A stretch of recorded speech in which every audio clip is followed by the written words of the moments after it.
오늘은 일단 조 전 장관 재판이 있었고요. 민주당이 내일 오후에 숭례문 인근에서 진행이 될 대규모 첫 장외투쟁을 앞두고 지금 모든 당력을 여기에 쏟고 있습니다. 알려지기로는 10,000명 이상 모일 거다. 그래서 버스까지 대절해서 당원들을 모은다는 얘기까지 최근에 일부 보도를 통해 알려졌죠. 그런데 여전히 적절치 못하다는 내부 의견도 만만치가 않습니다. 민주당은 주경 야독하는 심정으로 월화수목금 주중 5일은 국회에서 일하고 주말은 국회 밖에서 국민들을 직접 만납니다. 그 첫 시작은 내일 오후 3시 30분 서울 남대문에서 윤석열 정권 민생 파탄, 검사 독재 규탄 국민보고대회를 엽니다. 국민 여러분들의 많은 동참을 바랍니다.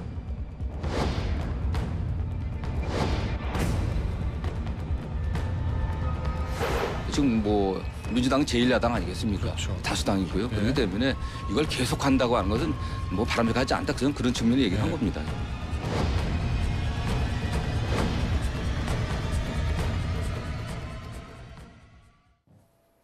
좀 더 제가 자세히 짚어볼까요? 내일 오후 3시 30분에 남대문 북쪽, 그러니까 정확히는 숭례문 일대에서 정권 규탄 장외투쟁을 하는데 소속위원 170명 가까이가 전원 참석하는 총동원령, 뭐 버스를 대절해서 오는 당원들도 있을 테고 10,000명을 모으는 게 목표라는데 그거보다 좀 더 많을 것 같다는 민주당이 좀 기대도 있는 것 같더라고요.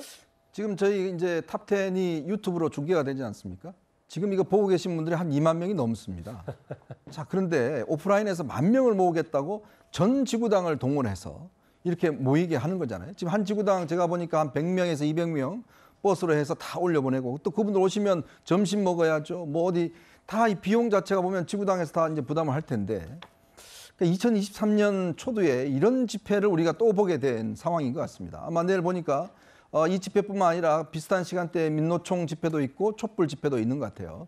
이런 또 세를 함께 모아서 하겠다는데, 자, 보통 이런 장외 집회는 야당이거나 또 소수 정당이 정말 원내에서는 어떻게 할 수 없을 때 어떤 한거의 수단으로 장외 집회를 열어서 세를 과시하고 이 세를 통해서 정부를 압박하는 거 아니겠습니까? 예전에 보면 삼김씨가 있을 때 뭐 100만 명 집회 뭐 이런 거 했잖아요. 자, 그런데 지금 민주당은요 169석의 제1당입니다. 자, 법안 통과 다 할 수 있습니다. 검수완박 다 했습니다. 모든 거 다 할 수 있어요. 근데 왜 장애로 나올까요? 자, 그런 걸 다 할 수 있습니다. 특검할 수 있습니다. 자, 그다음에 지금 탄핵할 수 있어요. 다 할 수 있습니다. 그럼에도 불구하고 왜 장애에 나올까? 더군다나 이 문제가 이재명 대표가 대표가 된 이후에 비롯된 문제인지 정치보복의 문제인지 아마 국민들은 다 아실 겁니다. 다 이 자치단체장 시절에 벌어졌던 문제를 가지고 왜 민주당이 이런 방식의 집회를 택할까? 저는 잘 이해가 되지 않습니다. 이 대표도 본인 SNS에 직접 공지할 정도로 이렇게 보시는 것처럼 파란색 좀 입고 와라. 그게 목도리든 장갑이든 외투든 드레스 코드까지 얘기 있고 이 대표가 직접 연단해서 공개 연설할 것 같은데 뭐 많은 메시지를 이 대표가 담을 수 있겠죠. 6년 만에 장애 집회입니다. 국민의힘의 오늘 반박 목소리 한번 듣고 오겠습니다. 국민들은 민주당이 2019년 9월부터 벌였던 조국 수호 집회를 똑똑히 기억하고 있습니다. 국민들은 조국 수호 집회의 시즌2가 될 이재명 수호 집회를 향해 민주당이 생각하는 법치주의는 과연 무엇인지 질문을 던질 것입니다. 압도적인 일당이 국회를 버리고 장외투쟁한다는 것은 누가 봐도 우스운 일입니다. 이 다수당이 장외로 나가서 비합리적인 감성에 호소하고 국민을 편가르게 하는 것은 옳지 않다고 봅니다. 이동학 의원님 오랜만에 뵙습니다. 네, 반갑습니다. 내일 숭례문 집회 가시죠? 네, 갑니다.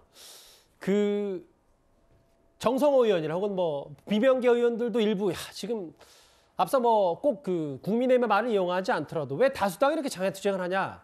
당 내부에서도 좀 부적절하다는데 이렇게 되면 물론 뭐 숫자가 얼마나 중요한지 모르겠습니다만 좀 새몰이가 잘 될까 하는 걱정도 좀 있는 것 같더라고요. 민주당 내부에서. 네, 아마 여러 가지 생각들이 있을 것 같습니다. 그런데 지금 작년에는 여당 대표 찍어내기를 했고요. 올해는 이제 검찰 수사를 통해서 계속해서 야당 대표 찍어내기로 이제 가고 있고 사실은 이게 이재명 개인의 문제가 아니고요. 민주주의가 후퇴하고 있는 겁니다. 이러한 부분들을 국민들께 좀 환기시키고 다만 저는 아쉬운 것은 이 검찰 부분에 대해서는 사실 국회에서 계속 투쟁해 나갔으면 좋겠다는 생각을 했고 내일 좀 앞으로 걸었으면 좋았던 것은 뭐냐면 민생 파탄에 관한 얘기입니다.